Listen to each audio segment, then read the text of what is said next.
du blog Apprendre la photo de voyage. Je vous souhaite la bienvenue sur cette nouvelle vidéo. Il y a quelque temps, je vous ai demandé de participer au blog en me posant les questions qui vous tenaient à cœur, et je vous ai promis d'y répondre en vidéo.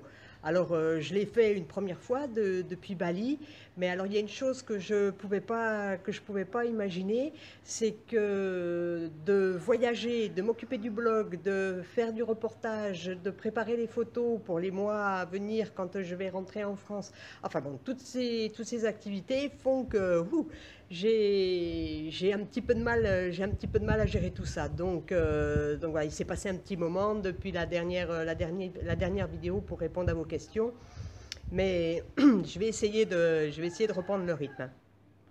Alors aujourd'hui, je suis toujours au Laos. Alors je me suis mis dans ce sens-là parce que la dernière fois, je me suis mis en contre-jour parce que j'avais un peu de fatigue, à vous cacher. Là, j'ai repris un petit peu du poil de la bête, tout va bien, je suis en pleine forme. Donc voilà, je peux me montrer de face, j'ai pas de boutons flagrants, tout est bon. Par contre, je vais me mettre un petit coup en contre-jour parce que je vais vous montrer un petit peu ce qui se passe derrière moi. Voilà, on va tourner tout doucement. Et oui, et voilà, c'est le fameux fleuve du Mékong qui prend sa source au Tibet, et ce fleuve dont je raffole, et vous commencez certainement à le savoir.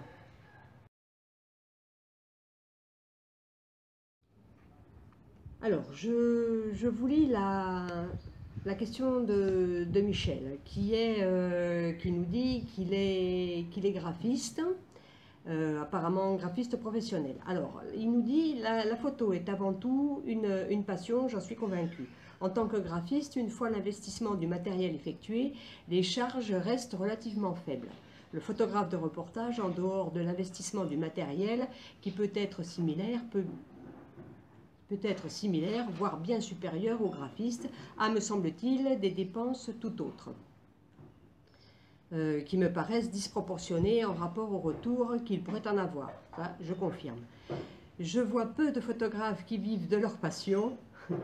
Quels seraient vos conseils pour chasser des financements? Waouh! Aïe, aïe, aïe. Alors Michel, là tu mets le doigt sur une question terrible qui va casser un petit peu le mythe du reporter photographe, parce que personnellement, des photographes qui vivent de leur passion, je n'en connais pas. Il n'y en a plus. Ça n'existe plus. Vous allez me dire, mais quand même, il y a des photographes professionnels. Qu'est-ce que tu racontes, Marie-Ange? Eh bien, Marie-Ange, elle ne raconte pas n'importe quoi. C'est que faire de la photo est juste un support pour ouvrir des portes, pour vivre d'autres activités qui peuvent tourner autour de la photo. Alors, le plus simple pour vous expliquer un petit peu cela, je vais vous parler de mon cas, et puis un petit peu des gens des photographes, mes amis qui gravitent autour de moi.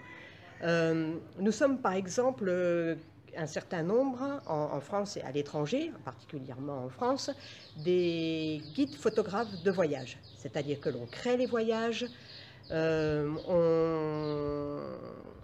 on va sur place effectivement pour repérer les bons endroits, pour être au bon endroit, au bon moment. Bon, c'est un métier très fatigant, mais très passionnant.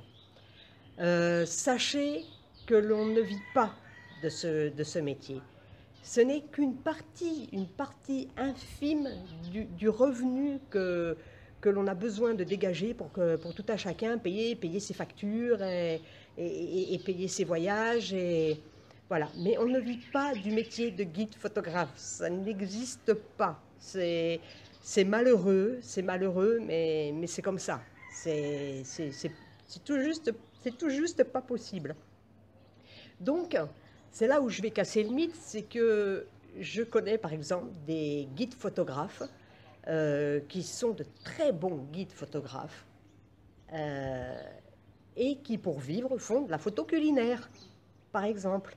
Alors, c'est beaucoup moins fun, c'est beaucoup moins sexy, comme on dit, Mais pour nourrir sa famille, pour nourrir ses enfants, et ben voilà, il y a des personnes qui font de la photo culinaire. Alors ça n'a rien d'ingrat, c'est très bien de faire de la photo culinaire, mais évidemment c'est ouais, voilà, c'est moins fun que se retrouver au bord du Laos, au bord du Mékong, et voilà, et de faire des vidéos.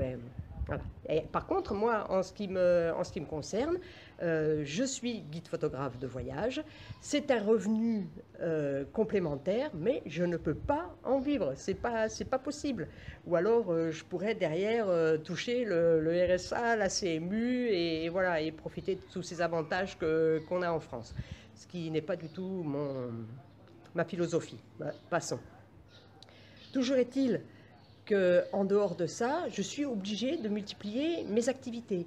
C'est pour ça aussi que j'ai ouvert ce blog, voilà, pour le plaisir de partager, pour le plaisir de donner, mais il ne faut pas se voiler la face. Ce blog existe aussi parce que c'est une rentrée financière supplémentaire. À côté de ça, je fais de la formation photo sur Internet, sur d'autres blogs, et l'accumulation de toutes ces petites ou grosses activités font voilà, qu'à la fin du mois, je peux sortir un salaire convenable et qui me permet de voyager et d'avoir une vie voilà, qui fait rêver beaucoup de monde, qui est passionnante. Mais ce n'est pas parce que je fais de la photo que je vends mes photos, et que d'abord je vends aucune de mes photos. Voilà, ça au moins ça a le mérite d'être clair. Et c'est pas ça qui me fait vivre. Alors, quant à chasser des financements, eh ben, je sais pas. Voilà, je sais pas quoi te répondre, Michel, mais je connais pas la solution. Parce que si je l'avais, il y a longtemps que je l'aurais appliqué, et beaucoup d'autres auraient fait la même chose. Donc voilà, j'ai cassé le mythe, mais vivre de ces photos, voilà, c'est pas possible. Vous regardez sur le net, vous allez sur Photolia, vous allez sur iStock, vous allez sur toutes ces banques de photos. Il y a des milliers, des millions et des millions et des millions de photos en vente pour 1 euro. 1 euro pièce. Qu'est-ce que vous voulez qu'un photographe qui va dépenser de l'argent pour aller à l'autre bout du monde va pouvoir retirer en vendant ses photos? Alors, c'est une possibilité supplémentaire. C'est un gain supplémentaire, voilà, qu'on rajoute. Après, il y a des photographes qui sont aussi créateurs de sites internet. Ils vont créer des blogs, et ça va leur refaire là aussi un revenu.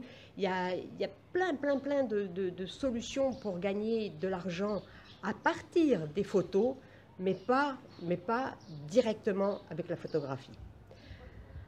Voilà, je crois que j'ai tout dit, et malheureusement, voilà, vivre de ces photos, ça n'existe plus. Le reporter photographe, c'est un mythe. Voilà, il en reste encore quelques-uns. Et même quand on travaille maintenant quand on arrive à placer des reportages photos dans certains grands magazines de renom, dont je ne citerai pas le nom, ce n'est simplement que pour pouvoir mettre ça sur sa carte de visite et être crédible par rapport à d'autres opportunités. Mais le magazine en question ne va pas nous rémunérer parce qu'il va publier un de nos reportages. Ou alors il le fait très très rarement, et moi en tous les cas, j'en fais pas partie. Voilà, je vous souhaite une bonne journée et je vous dis à très bientôt sur le blog Apprendre la photo de voyage. Au revoir.